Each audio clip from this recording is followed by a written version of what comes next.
Welcome again in chemistry block. Students, class 12th के लिए हम लोगों ने इलेक्ट्रॉनिक कॉन्फ़िगरेशन तक हम लोगों ने पिछले वीडियो में पढ़ा था। आज हम लोग स्टार्ट करेंगे physical properties of P block elements. P block elements की आज हम लोग फिजिकल प्रॉपर्टीज के बारे में बात करेंगे और उसको देखेंगे। तो सबसे पहला जो फिजिकल प्रॉपर्टीज है स्टूडेंट्स, वो है आपका एटॉमिक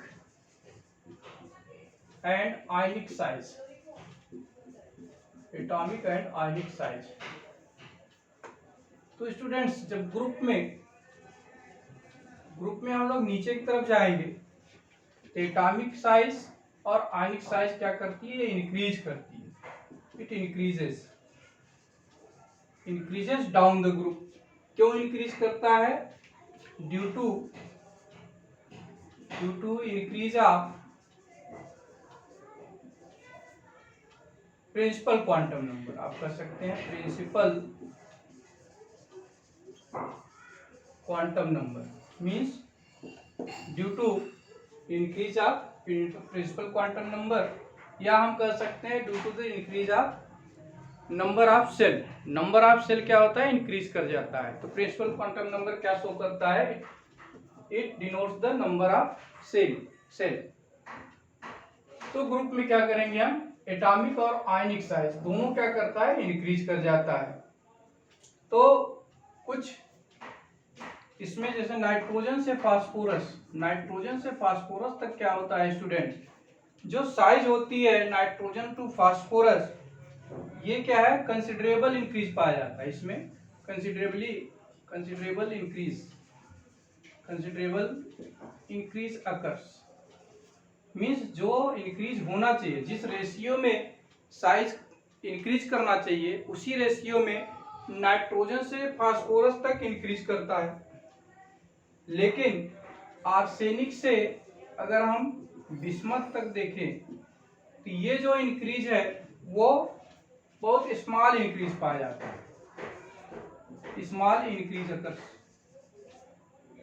इंक्रीज तो करता है लेकिन जो साइज का इंक्रीज, जो रेशियो होना चाहिए इंक्रीज करने का, जो साइज को बढ़ने का रेशियो होना चाहिए, जो कंसिडरेबल है कि इतना होना चाहिए, वो इंक्रीज नहीं पाया जाता है। बहुत स्मॉल इंक्रीज पाया जाता है। ऐसा किस लिए होता है? Due to poor shielding effect. Due to poor shielding effect of D and F orbital. तो आपको ये पता होगा नाइट्रोजन में डी ऑर्बिटल तो कंप्लीटली एब्सेंट होता है।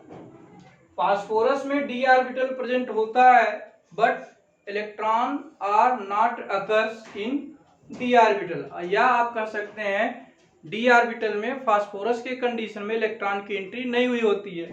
लेकिन आर्सेनिक से क्या है? डी ऑर्बिटल में इलेक्ट्रॉन इंटर करने लगते हैं और जैसे जैसे हम आगे जाएंगे बिस्मथ तक एफ की भी एंट्री हो जाती है। एफ ऑर्बिटल में भी इलेक्ट्रॉन इंटर कर जाते हैं।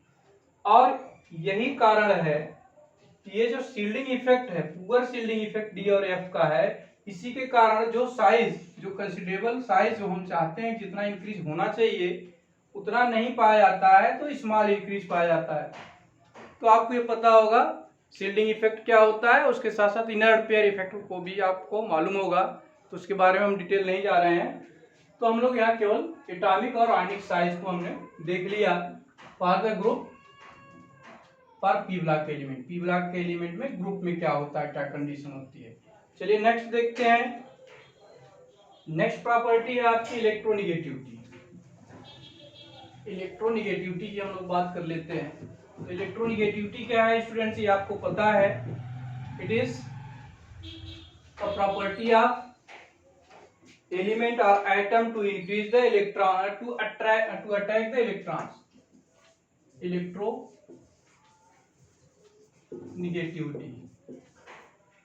इलेक्ट्रोनिगेटिविटी की हम बात करें तो क्या होगा? ग्रुप में, जब हम ग्रुप में टॉप टू बॉटम मूव करते हैं तो क्या होगा? इलेक्ट्रोनिगेटिविटी क्या होती है? डिक्रीज कर जाती है।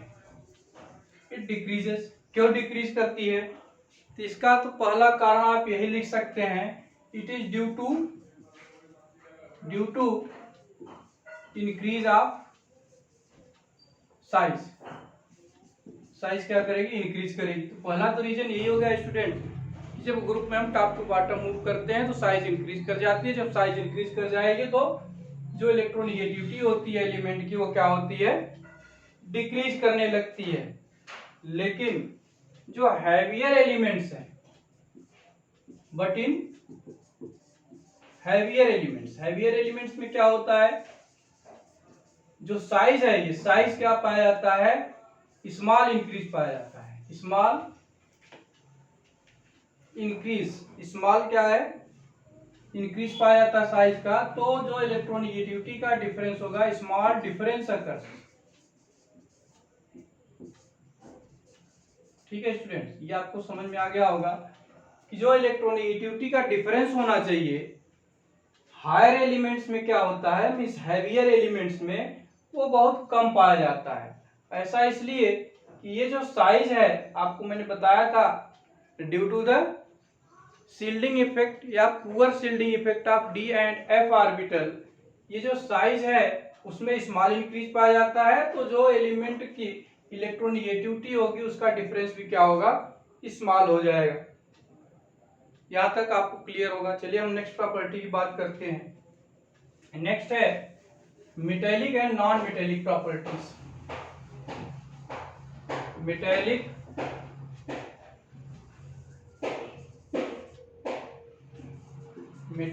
And non metallic, metallic and non metallic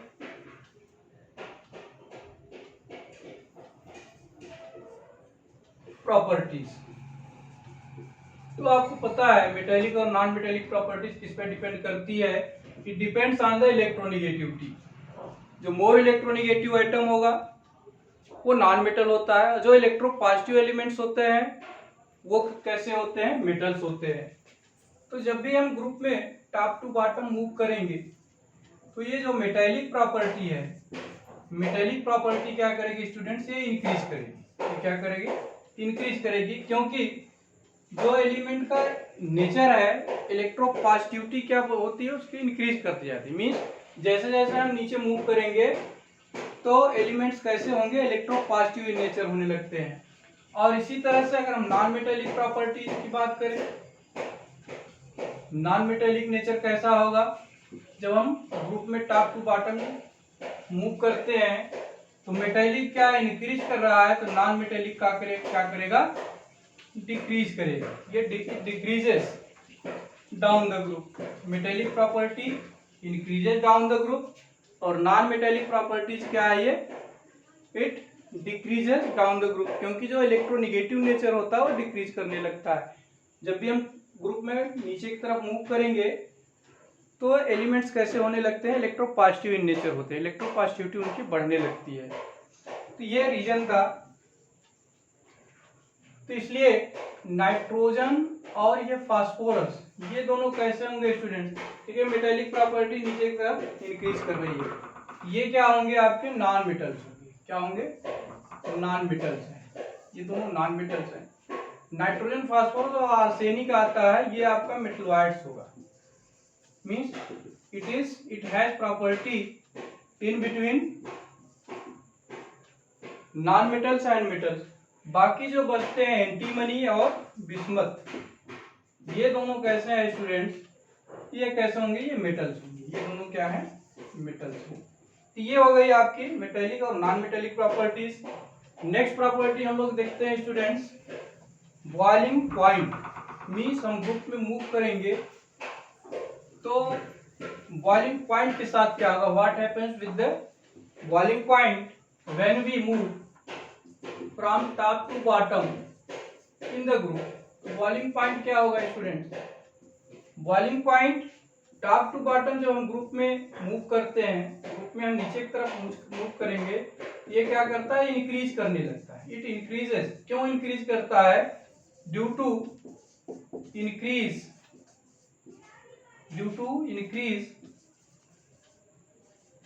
of atomic size,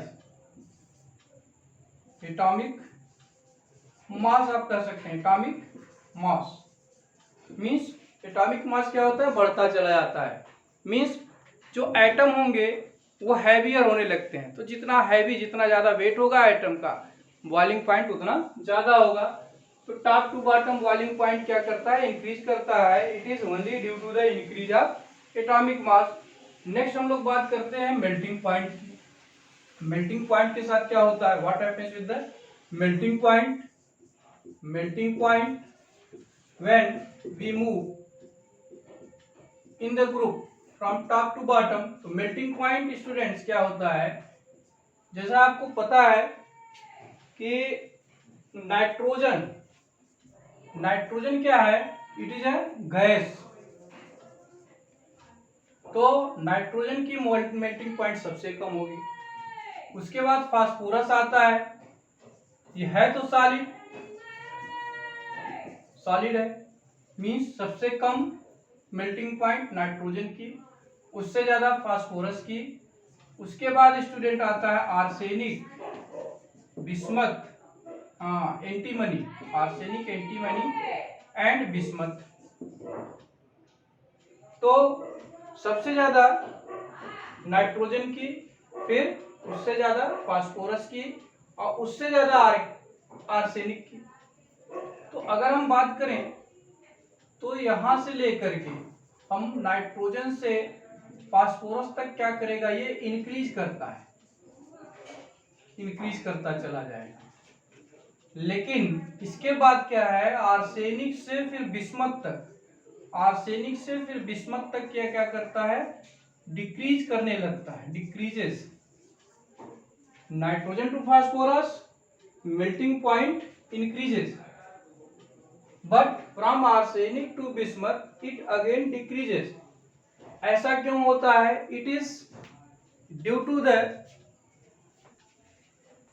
inter particle force of attraction. यहां जो है इसमें क्या होता है, inter particle, IPFO, inter particle force of attraction, IPFOA कर सकते हैं हम लोग, OA। Inter particle force of attraction जो है नाइट्रोजन से लेकर के आर्सेनिक तक क्या करता है, ये इंक्रीज करता है, इंक्रीजेस, इंक्रीज करता जाता है। लेकिन यहां से यहां हम देखें तो यही जस्ट इसका अपोजिट होने लगता है, means IPFOA, inter particle force of attraction decreases, decrease करने लगता है। ठीक है, डिक्रीज क्यों करता है, due to increase of size, due to increase of atomic mass. Means जो एटम है इनके साइज जब बड़ी हो जाएगी, जब साइज काफी बड़ी हो जाती है तो इनके बीच का जो फोर्स ऑफ अट्रैक्शन होता है मॉलिक्यूल्स के बीच का, वो कम होने लगता है। नहीं, सॉरी स्टूडेंट्स, ये क्या करेगा, inter particle force of attraction, हाँ, ये डिक्रीज करने लगता है। Arsenic to bismuth it decreases, melting point decrease करने लगता है। ऐसा इसलिए होता है कि inter particle force of attraction भी डिक्रीज कर जाता है, क्योंकि साइज क्या होती है, बड़ी होने लगती है। साइज बड़ी होती है, उसके साथ साथ इनर्ट पेयर इफेक्ट भी, इनर्ट पेयर इफेक्ट भी क्या होता है, बढ़ने लगता है। ये दो रीजन है, due to increase of size, increase of size, size increase करेगा, और inter particle force of inert pair effect, और इनर्ट पेयर इफेक्ट। तो ये दो रीजन है जिसके कारण जो फोर्स ऑफ अट्रैक्शन है कम होने लगता है। फोर्स ऑफ अट्रैक्शन कम होगा तो मेल्टिंग पॉइंट कम होने लगता है। तो चलिए नेक्स्ट हम लोग बात करते हैं, नेक्स्ट स्टूडेंट आयोनाइजेशन इंथैल्पी की बात कर लेते हैं। आयोनाइजेशन इंथैल्पी क्या होता है, व्हाट इज आयोनाइजेशन इंथैल्पी, आपको पता है, means energy required to remove one electron or two electron from outermost shell of an isolated gaseous atom। तो आयोनाइजेशन इंथैल्पी की बात कर लेते हैं। आयोनाइजेशन इंथैल्पी, आयोनाइजेशन एंथैल्पी क्या है, जब हम टॉप टू बॉटम ग्रुप में in the group when we move from top to bottom then ionization enthalpy decreases, ये डिक्रीज कर जाता है, क्योंकि it also depend on the size of the atom. Atom की साइज बढ़ेगी तो न्यूक्लियस से जो आउटर मोस्ट इलेक्ट्रॉन है उसके बीच का डिस्टेंस बढ़ेगा। डिस्टेंस जब ज़्यादा बढ़ जाएगा तो हमको बहुत कम एनर्जी देनी होगी to remove the electron from also outermost shell. तो ये क्या है, due to increase of size of atom. क्या आयोनाइजेशन एंथैल्पी हो गया। अगर हम आयोनाइजेशन एंथैल्पी की बात करें ग्रुप 15 और ग्रुप 14, ये ग्रुप 15 हम ले लेंगे और ग्रुप 14 ले लें, तो होता क्या है, जो आयोनाइजेशन एंथैल्पी है of group 15 is much more greater than group 15। होना तो चाहिए, ग्रुप 15 का ज्यादा ऑलरेडी होना ही चाहिए 14 से, लेकिन जो डिफरेंस होना चाहिए बहुत कम होना चाहिए। लेकिन है क्या कि इसमें डिफरेंस बहुत ज्यादा आता है। Means the ionisation enthalpy IE of group 15 is much more greater than that of group, पूरा लिख देते हैं, ग्रुप 14। ऐसा क्यों होता है, ऐसा इसलिए होता है क्योंकि जो ग्रुप 15 के एलिमेंट्स हैं उनका जो p ऑर्बिटल है वो हाफ फील्ड है, और ग्रुप 14 की जो p ऑर्बिटल है वो हाफ फील्ड नहीं है। और आपको पता है student, the half filled and fully filled orbitals are more stable than others. अगर किसी भी एलिमेंट का जो ऑर्बिटल्स है या वैलेंस शेल के जो ऑर्बिटल्स हैं या वो कंप्लीटली फील्ड हो या हाफ फील्ड हो तो वो ज्यादा स्टेबल होते हैं in comparison to the others. जैसे अगर हम देखना चाहें NS2 और NP3, this is the electronic configuration, outermost electronic configuration of group 15। तो आप देखिए NH2 कंप्लीटली फील्ड है और p ऑर्बिटल में एक एक इलेक्ट्रॉन है, तो ये क्या है, आपका हाफ फील्ड है, हाफ फील्ड। इसके कारण क्या है, ये मोर स्टेबल है, तो ज्यादा स्टेबल है। तो ज्यादा स्टेबल है तो इससे इलेक्ट्रॉन निकालने में हमको क्या होगी, कठिनाई होगी। ज्यादा स्टेबल जब है तो इससे इलेक्ट्रॉन बाहर निकालना हमको ज्यादा कठिन होगा। मींस हमको ज्यादा एनर्जी देनी होगी इस ऑर्बिटल से इलेक्ट्रॉन को बाहर निकालने की। जबकि ग्रुप 14 का आप देखें तो होगा NH2 NP2। यहाँ देखिए S तो कंप्लीटली फील्ड है लेकिन P में क्या है, ओनली 2 इलेक्ट्रॉन। तो ये क्या है, हाफ, न तो हाफ फील्ड है न फुल फील्ड है, वैकेंट है। वन आप देखिए, वन ऑर्बिटल क्या है, पूरी तरह से वैकेंट है। तो यहां से इलेक्ट्रॉन निकालना हमको इजी है क्योंकि न तो ये हाफ फील्ड है न तो फुल फील्ड है। और एक बात और कर लेते हैं स्टूडेंट्स इसके बारे में हम लोग, कि जो आयोनाइजेशन एंथैल्पी है फर्स्ट सेकेंड और third, first second third ionization enthalpy की बात करें तो IE1 will be smaller than IE2 is smaller than IE3, means first ionization enthalpy is less than that of second ionization enthalpy is less than that of third ionization enthalpy। ये हो गया students ionisation enthalpy की बात। Next हम लोग बात कर लेते हैं फॉर्मेशन ऑफ एलोट्रोप्स। एलोट्रोप का फॉर्मेशन कैसे होता है, फॉर्मेशन ऑफ कौन कौन से एलिमेंट एलोट्रोप का फॉर्मेशन करते हैं, फॉर्मेशन ऑफ एलोट्रोप्स। तो एक्सेप्ट नाइट्रोजन को छोड़ करके बाकी जितने भी एलिमेंट हैं इस ग्रुप के वो एलोट्रोप का फॉर्मेशन करते हैं। Except nitrogen, all other elements